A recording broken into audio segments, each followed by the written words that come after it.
Welcome back, audience. Hope you're doing good. In this video, I want to talk about a little bit about sacred geometry and how it relates to the game of life. Because a lot of things in physics are obvious, right? I mean, you can measure things and they're visible. But metaphysics, they're not visible in the physical world. They're only visible or sensible in, you can call it altered states of consciousness. Um, but they can't be observed because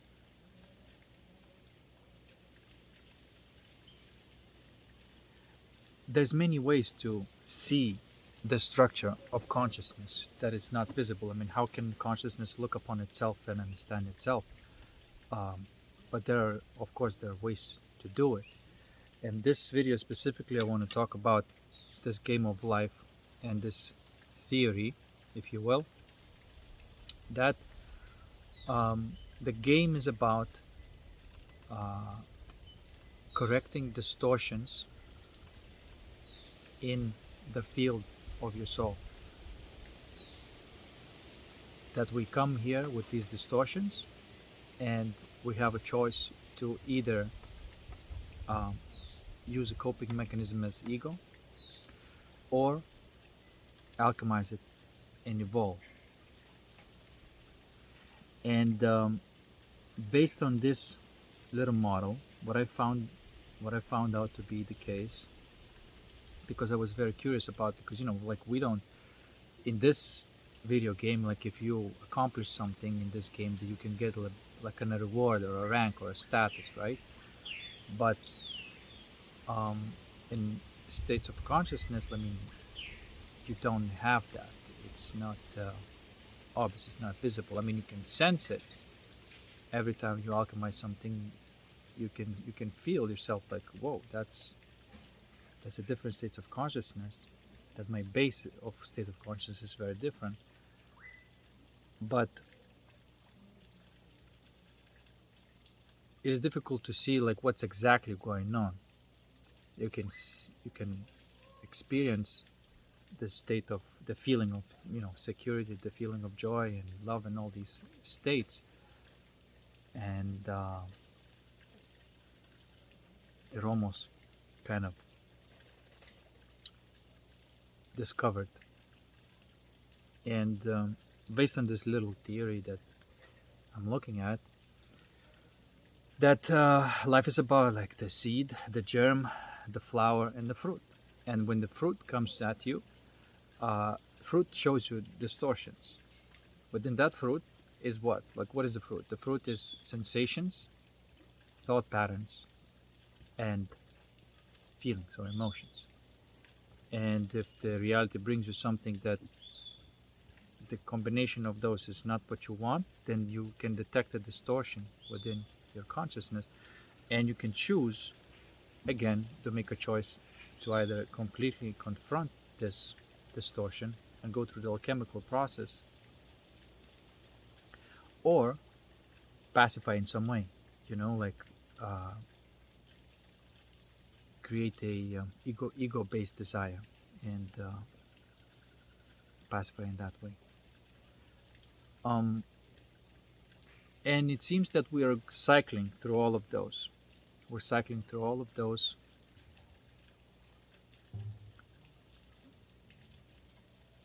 nodes, I suppose. I'll tell you exactly what it is, but there are these 144 nodes, if you will, in the flower of life.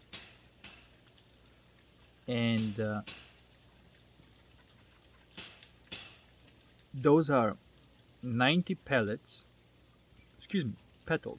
90 petals, and 54 openings, like these rouleau triangles, they're called, because they're like the line is not straight, they're bent like this. So there are these 54 triangles. There's openness, you can call them yin structure and the yang structure. It's basically the petal. And anyway, to visualize that, for example, on a garnet shaped diamond or any kind of jewelry, it's called garnet. And over there you'll see that there are edges and there are these flat surfaces. And that garnet structure is what contains those 144 nodes. Okay,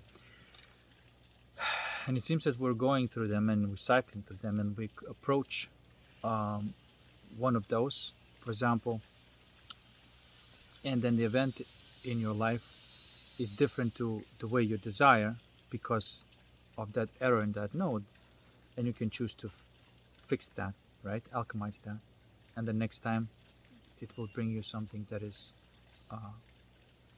better. And it seems to be that there's 90 wisdom lessons and 54 love lessons.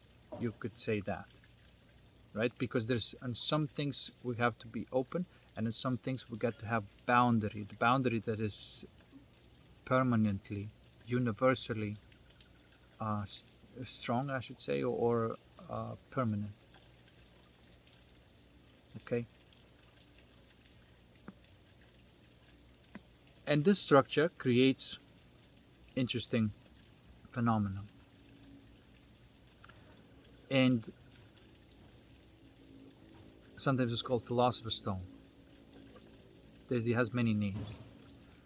But the point of it all is that it is capable of having infinity within time. And the way it does that is because the structure itself is never self-resolving. It's an infinite. And for example, looking at the Fibonacci discoveries and how nature it works, 0.618 ratio between 0 and 1, 0.618 ratio that allows continuous flux, and it's never self-resolving. It goes to from fractal into a smaller and smaller fractal, and then it just keeps on going and going and going. It's never self-resolving. It's infinite. That's basically the ideal shape of the soul. The soul of the diamond, that would be completely, all the gems are collected. And so based on this theory, we all are somewhere on the spectrum collecting these gems. Some of us have few collected, some of us have more collected, and that's just how we are wired in our soul. Now, each little gem represents a state of consciousness that our soul desires. It wants to have 144 total.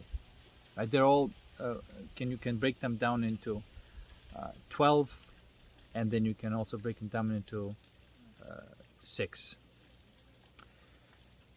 And so you can say that there are 6 of these within the seed of life, then 12 within the germ of life, and then 144 in the flower of life. And then within the flower of life, the fruit emerges out of the flower of life as a cube. Anyway, if you look carefully at the flower of life, you may see the cube emerging from the structures there, and that's the fruit of life. And sometimes fruit of life is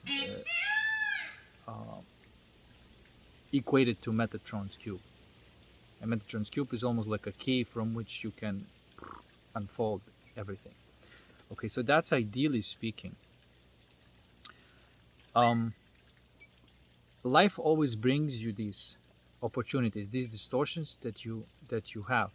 You may not want to look at it, or you may say like, okay, I want to face this thing, I want to break through it because I want to manifest something that I really want. Okay. Um, or you can say that like, no, not right now. I still want to play more of this, egoic thought forms game, which is more like a conflict based and blah blah blah, right? Um, Before this ideal structure created, which is infinite and is never self-resolving, between 0 and 1, right? The masculine would be 1 and the feminine would be 0. Um, in this case, masculine is always leading the feminine out of 0, because 0 is kind of, stagnation, and but not into 1, because 1 would be rigidity, and it's like too much of rigidity. It if it's 0, it's nothing happens. If it's 1, whatever happens collapses.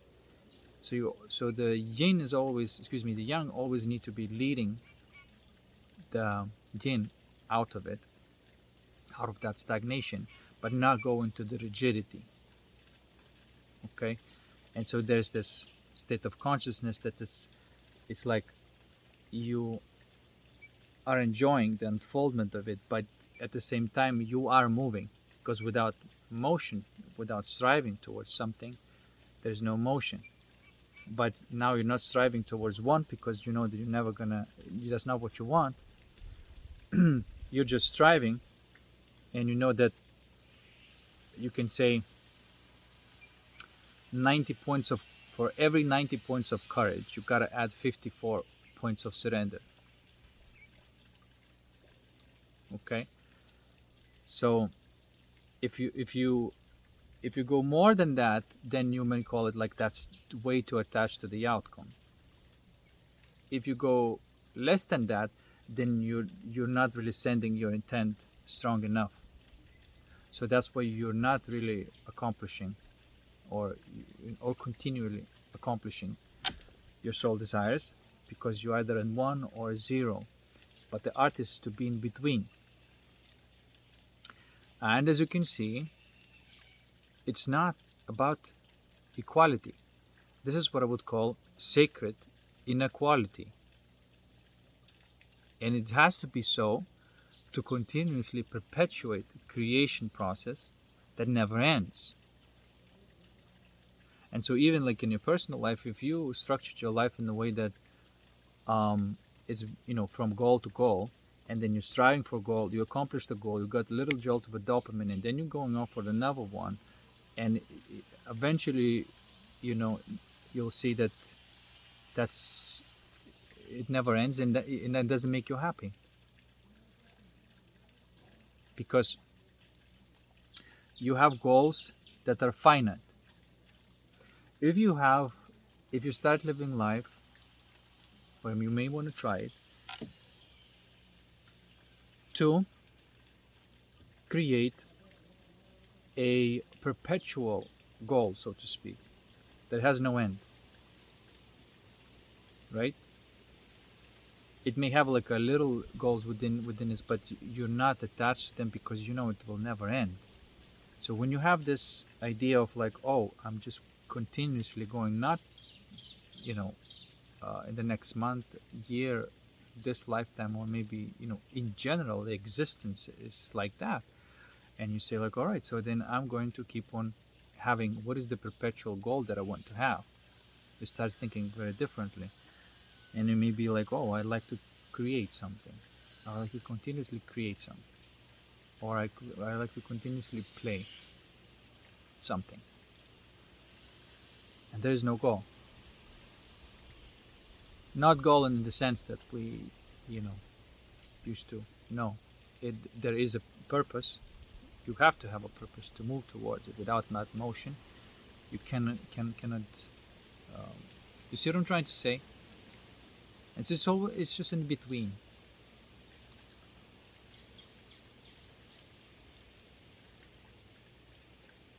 And it's this um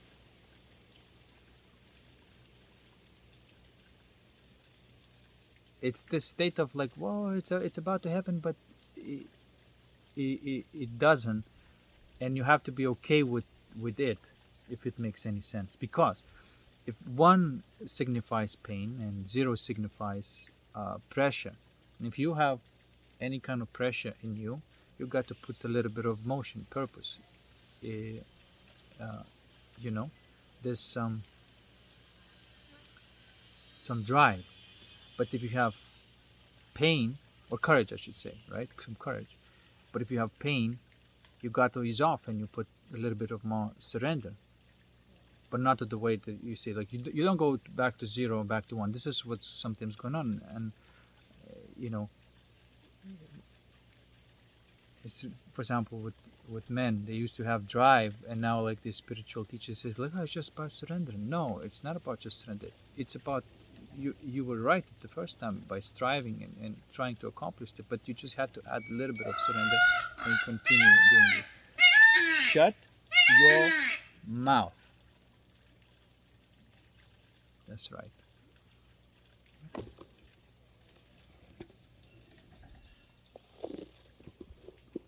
It's a little peacock jacket ruining my video. Anyway, what was I saying?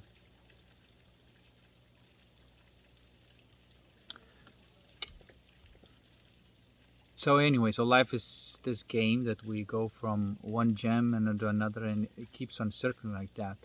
And so you can see there's 144 combinations of the feelings that, if the one ultimate feeling of white light, which would be bliss, love, if you will, this big universal love, because there is this green love, which is personal. It's not universal. If you know what I mean. Anyway, so from there splits into the rainbow colors, and all these rainbow colors, and including these other cosmic colors, they're like metallic. I call them metallic colors.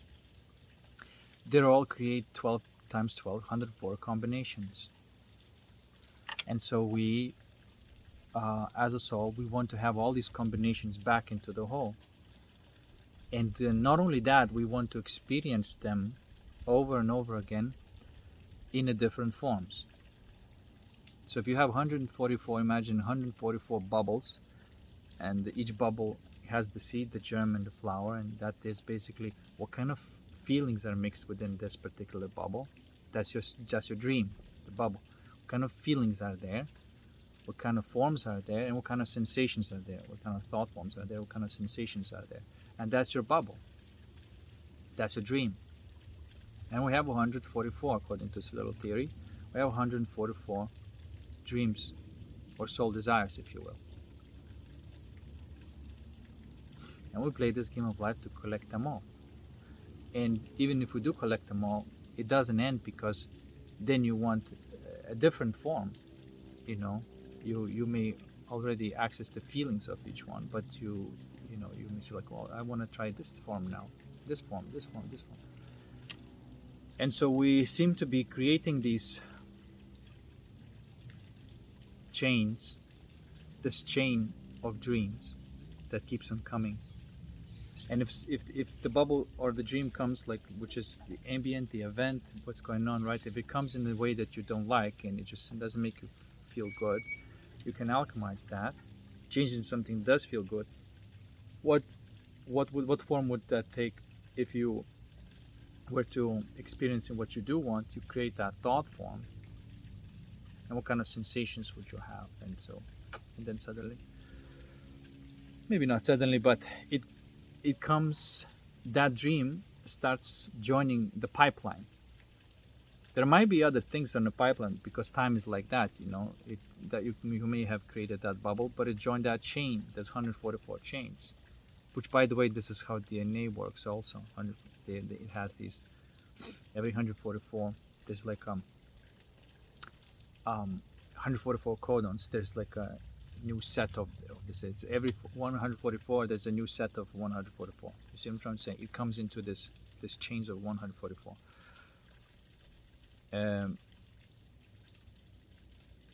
And so life is like that, like DNA, like those bubbles. This event comes into you, next, and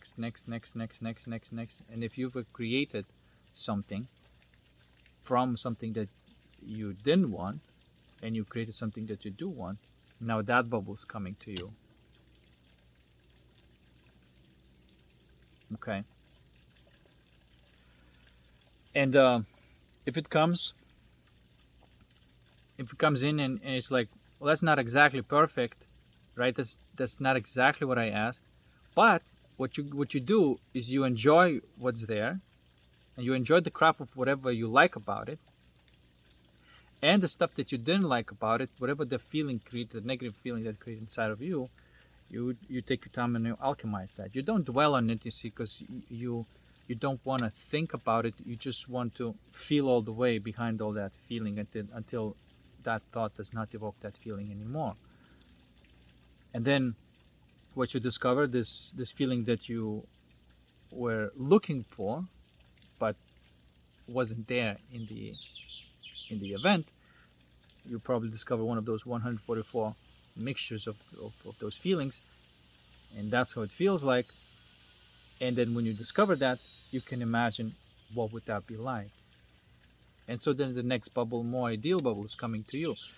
So you're not waiting for ultimate and ideal bubble to come to you, because then it would be like, all you do is just alchemize. No, you see, whatever it's coming, there's going to be something that you're going to enjoy, and there's going to be something that you don't like about it. You focus on what you can enjoy, and you enjoy that. And you don't say like, okay, I don't like this one little thing, so I'm not going to enjoy the rest. That's not really doing anything good. You what you do is you may not, while it's happening, you focus on what you do enjoy, and you may be aware of the things that you didn't enjoy, but it doesn't, you don't focus on that in terms of, you don't put attention there and complaining about it. There's this movement that it's not, if you place the focus on that negativity, there's a movement of complaining about it, which just propagates more because you're activating more of that negative stuff.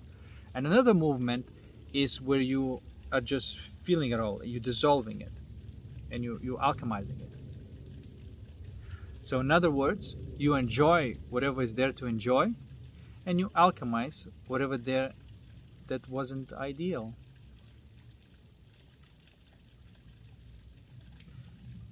And so those gems that you've already accomplished or alchemized, they are coming to you all the time, and you can enjoy them all the time, right? Because they're coming to you, and in whatever form that may be, and you enjoy them. And the things that are not ideal are for you to alchemize. You can say that, well, I'll get to it whenever I want to, or get it done. It's up to you. So to speak a little bit more about the things that you don't want, or the things that are not ideal. Sometimes people call wounds, but I don't want to call wounds because it's not a wound. Wound implies that there was an injury. No one got injured. This is just part of the game. We come in when we say, okay, I'm going to work on this flower of life. And it's basically, you start off with the heart of coal. It's all distorted. And so when you start with that, all sorts of negative events keep on happening to you. And you begin life. You begin alchemizing little by little, And, I speak about alchemy and living this life in the right direction as just like, that's how people are supposed to live. But Reality is that very few people live like that. You see, reality is that people tend to not even understand alchemy, that there is such thing as alchemy. And even the word alchemy may sound like, kind of esoteric or whatever, but it's nothing but staying present with your negative emotions, the shit that you don't want to feel, but you feel all the way. It's that. It's just like, why would I want to feel something that it feels like disgusting? It's because that's the only way. When you put all your awareness and attention on it, that's the only way for it to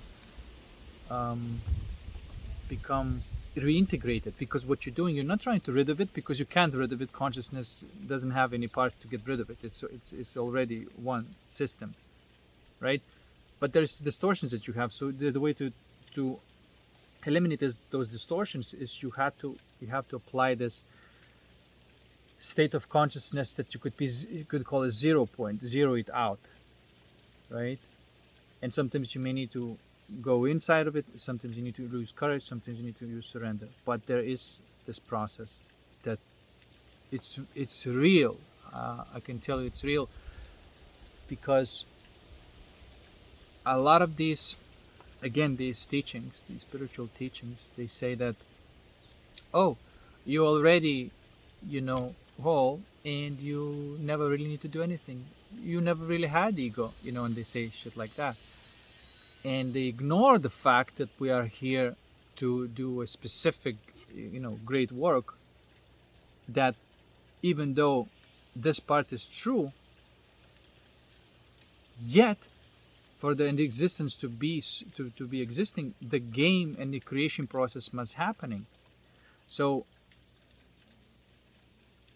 whenever you have that negative emotion that you're sitting with, and you giving all your attention and awareness and stillness and whatever you may call that, there is this point where that something that is uncomfortable stops being uncomfortable and becomes part of you that feels good. But the fact that you accomplished that, or it happened to you, was because you gave all full your awareness and attention to it. And that awareness may be the 0 point, and attention would be 1 point. And you gave it somewhere in between, and you've alchemized that negative emotion. There is this process that's going on. And so this is why if they tell you just go to 0, surrender, and don't worry about life, then they neuter you. And if somebody says, you got to keep on conquering, never stop, always be one, then you're going to be in pain, or you're going to be in pressure, and it's never in the center. You see, those advices are wrong.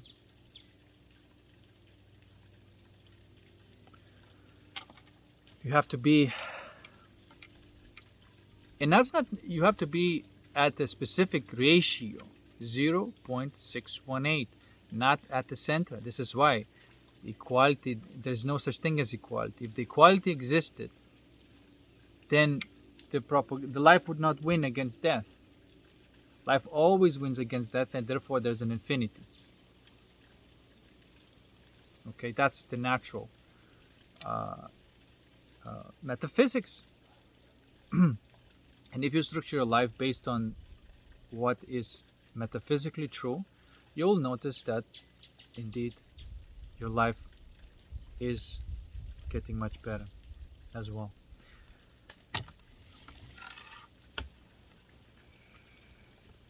And so you see, the society would be like that distorted flower, right? And so it gives you a contrast for you to know where you need to be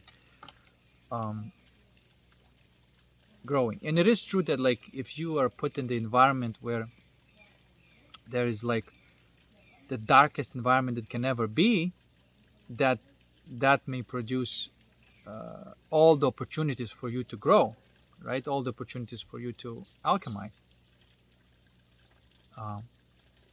That's true. And the time cycles, these yugas, are like that. You start like really, really dark, but you never goes 100% dark. 75% darkness, 25% light. And so little by little, you are alchemizing those little things. I also have to say something about this ideal 144. I'm not so sure that we, in this school of the game of life on Earth, I'm not sure that we get to collect all 144. I don't know this, but I'm just like not entirely sure. It seems to me that um, it's almost like at least one more lesson has to be left, that there's some darkness that has to be part of us for us to still be here. And so some of us, for example, may be in school and it's time to graduate, um, and we already can graduate, but we say, you know what, I'm just gonna stay behind, and because it was kind of fun. So if you make that call, in theory, you would have to voluntarily pick one distortion that you are not going to alchemize. Then you can be here. Not because you can't alchemize this, because it's the deal that you are the graduate, so you don't really need to stay here, but you stay here, perhaps for this, to help others to graduate or whatever. But you got to get that, distortion. This is why I don't believe in these like 100% saint people, like, and a lot of them not even a lot of them not even 50% saint, but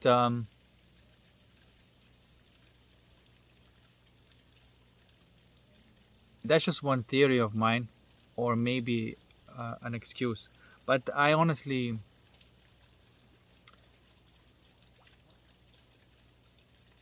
it just makes sense, right? Like if you already have the philosopher's stone, what would you do here? Like what role would you play? You finish, you graduate from school. The only thing that you would enjoying is creating and playing. That's what you would do, and that's what happens usually to people like that, is they tend to have out of body experiences, astral project or whatever, just like spontaneously, because their their um, their consciousness is such a high resonance that it doesn't really stay that much in the body. It just kind of poof. And then they do all sorts of play all sorts of games and create all sorts of things in these astral and causal realities, and that's what usually happens to the graduate. You can still have a body, but you're already living and creating and playing in these high densities, and that's your fun then. So yeah, that can help you to put things in a perspective and know that there is an actual metaphysical process that's taking place. It's almost like collecting the Rubik's Cube, right? You want to put it together in the right way. And that's the game of life. It also feels like, to me, for example, it feels good because if I'm really honest with myself, like, what do I want to do? Yeah, I want to create dreams. I want to create experiences. That's what I want to do. I'm trying to say. And through creating those dreams and experiences, you don't go for the enlightenment directly. That's always some sort of morbid way of approaching. This is why, like, this guru and disciple dynamic became a joke, because it's just, it's just bullshit.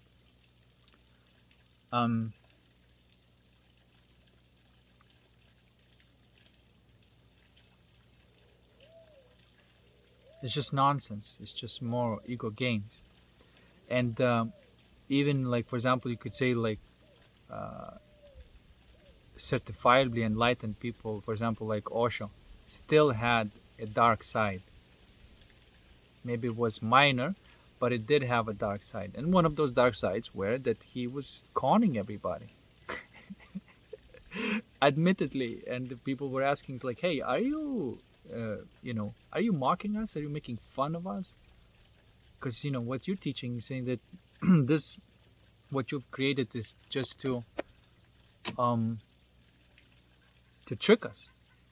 And he basically smiled and laughed and said, "Yeah, that's exactly what I'm doing. But because you are asking for it, basically, if you deserve to be tricked, if you can be tricked, then you deserve to be tricked. Until you realize that there's nothing for you to do here, that you're not dependent on this.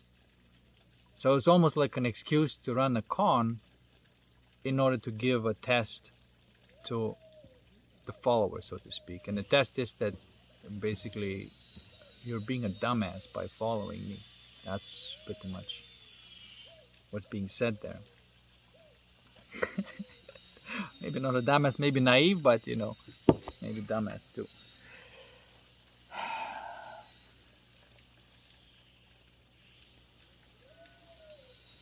But if you have this little model, I like the universal model. This is why I like metaphysics and sacred geometry, or geometry in general, and mathematics in general, because it's universal language. You can make a lot of stories out of it. There's Vedic traditions, Kabbalah traditions, there's all sorts of, but they created this model, but nobody or very few people understand what that is, because it wasn't discovered from within.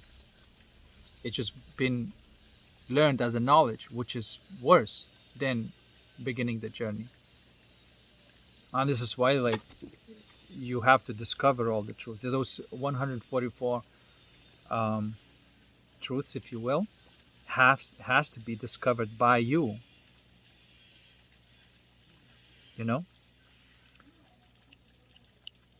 And even what I'm saying right now, you may say, well, he's talking about like 144 things, and just like another model, and blah blah blah. I've discovered this by myself, from just by seeing what's going on with my consciousness. Every time there was a feeling that it was negative, and I've alchemized, I've discovered a feeling that is, you can call it positive, that it always stays with me. I can always access it. Like, it seems like it's one of those, it becomes the feeling that is accessible anytime I want.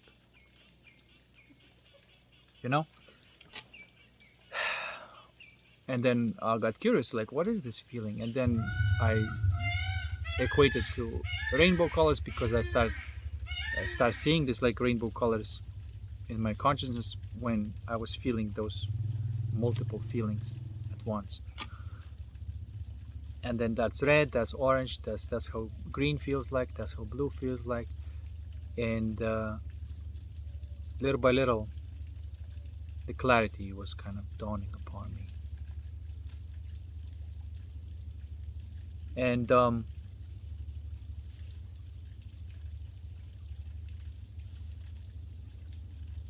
this is why I like geometry. For example, without any words, without any letters, geometry can communicate a lot of things universally.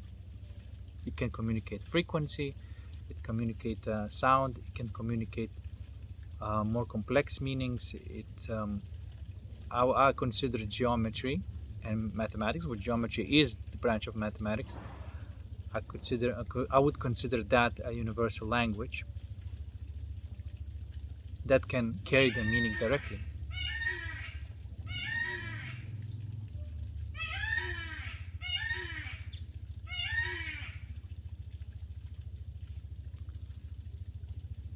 So I think that's it. I've exhausted the subject.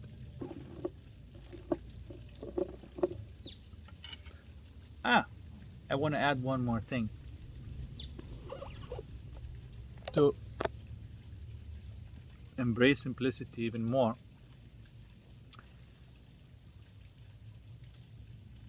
you may say, like, so what do I do about this, right? There's only uh, there's only this. You want to know. There's two things that you can do with your consciousness, and they take three forms. I call it courage and surrender, because people are always calling surrender, surrender, surrender, surrender, but that's not enough. Sometimes you need courage also.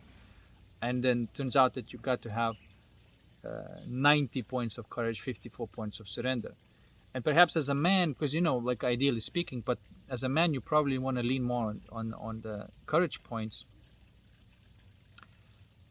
rather than surrender. But you do need some surrender at 0.618 ratio for your courage to do something that's what you want to create, and not to become fire and overburn and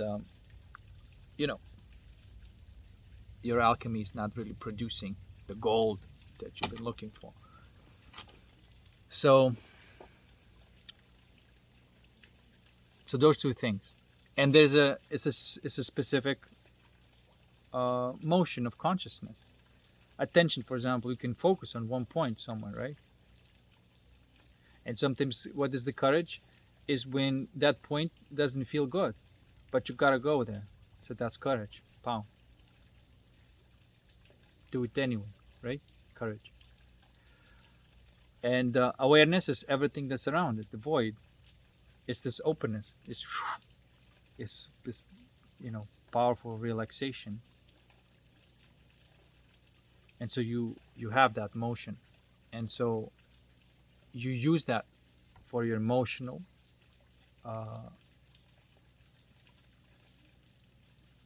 alchemy, I suppose. Then that same principle moves on into the thought process, and that I have to say that going back to this, like, if you don't use courage and surrender at the right ratio, you're obviously not going to get successful result with your alchemy. And what is that? And usually if you don't do this, then the negative emotion is not alchemized, but is perpetuating. So there's a motion that is correct, and there's a motion that is incorrect, to simplify everything. And the correct motion happens when you use the courage and surrender in the right appropriate ratios. The correct motion, poof, happens. Okay? Now, mental thoughts, correct motion is imagination.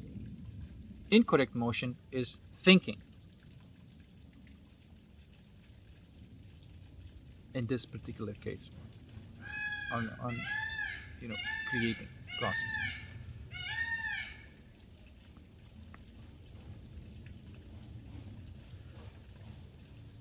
Now,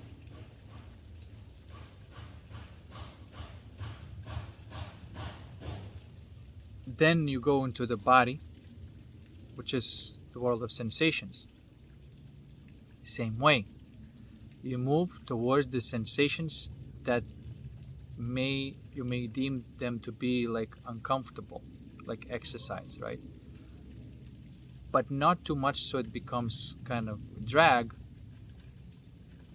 There's this, you got to take action towards the things that are kind of edgy, on the edge, and have enough relaxation, surrender, so you can cope with that intensity. It's not about always intensity. You get into the intensity with some degree of surrender, so you enjoy the process. Because if you don't enjoy it, it's not going to last, because you're going to burn the willpower, and that is incorrect motion again. It creates an incorrect motion in your body, incorrect motion in your mind, and incorrect motion in your soul.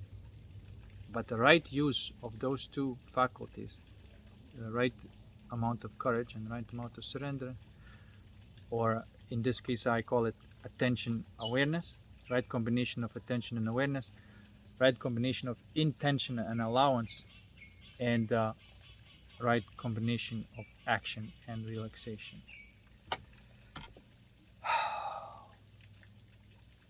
And this way you move all these engines according to how it's supposed to be moving, and then you create this continuous flow of boom, boom, boom, boom. It's almost like you start like a nuclear reactor. After some time, it becomes automatic.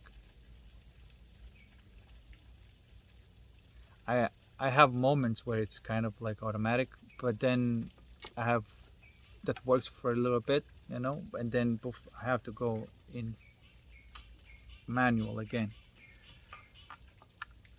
But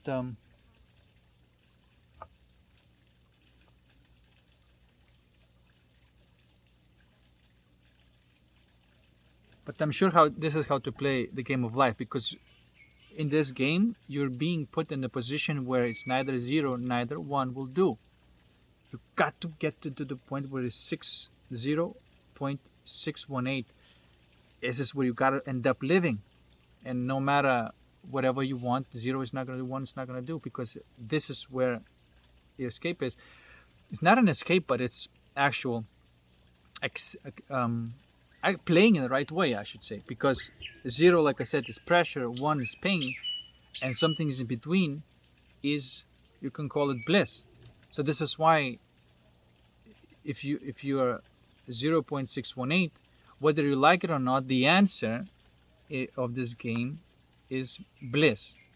That's when you start collecting those the gold coins, right? You can't escape through zero, and you can't escape through one.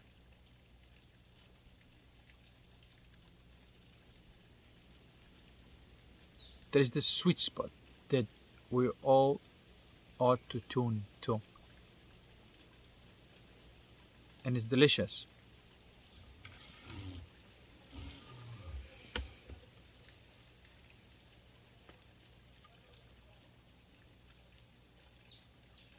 You can turn any kind of pain with a little bit of surrender to that zone, and you can turn any kind of sense of pressure or stagnation with the courage to get into that zone again.